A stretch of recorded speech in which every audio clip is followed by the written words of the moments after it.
now we're off to Goodison for the first of the 3 o'clocks on Sunday. Everton versus Tottenham. And Chris, Everton on the slide, Tottenham definitely on the up. I think Everton just drawing too many games, aren't they? Let's be honest. Just 1 win in the last 9. Spurs 3 wins in a row, and through the knockout stages of the Europa League, things are good there, and they're revelling in the misfortune of the North London rivals Arsenal, of course. So yeah, I think Everton are consistently too short a price every week at the moment. So I think Spurs, even though they're missing Gareth Bale, of course, I think they're a smashing price this weekend. Butler, we like Tottenham. Lay Everton?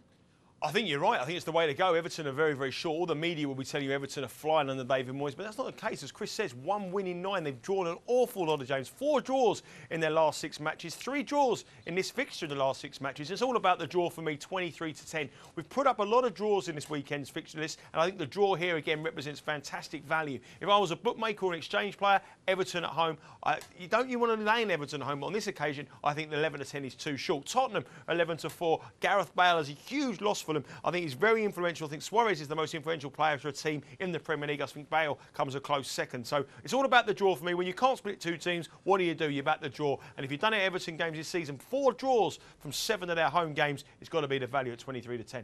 Yeah, Tottenham and the draw on your side. Looking for goal scorers. Fellaini, Everton. Jermain Defoe, Tottenham.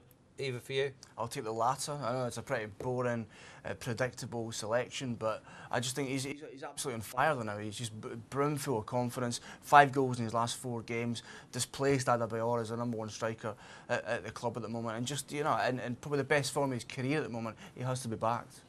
Butler, Jermain Defoe. Well, he's the favourite of Tottenham for all the first goal for them. He's a 7-1 shot. Jelavic is the favourite in the match at 13-2, but the goals seem to have dried up for the Croatian international. Fellaini's the man in form. He's the man who always gets the goals on the big occasion for Everton. He's a 7-1, rated the same price as Jermain Defoe, which I find a bit strange. Adebayor 17-2. Will he play? I don't very much. I think he'll start. Clint Dempsey finally getting some goals, looking like he was at Fulham last season. Could have potential. Backers at 19-2, but I agree with you. Defoe at 7-1, but I wouldn't rule out no goal scorer at a big price in this game.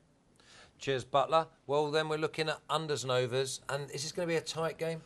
I've got to go with overs here. Everton tend to score in every single game, and Spurs are just, you caught them open now. They just bleed goals. They're just coming from everywhere. Look at some stats here, over 2.5 in Spurs' last 7 away games. Spurs have scored 2 or more in 10 in the last 12 games. So Spurs just encapsulate what goals are all about at the moment, and I've got to go with the overs. Butler, we like the overs. I'm not sure if I do. I quite like the unders here. Under 2.5 goals is even money. Over is 5-6. I think Everton have been involved in 3 1-1 draws in succession. So under 2.5 goals in all 3 of their games. 3 of the last 6 between these 2 sides have been under 2.5 goals. So that really works out around about an even money chance. The bookies aren't giving much away, but it's a toss of the coin job for me, and I've got to go under 2.5 goals. Only small, not a little bit of value, but I've agreed with Chris far too much on this show. I've got to go against him. So I'm going under 2.5 goals at even money.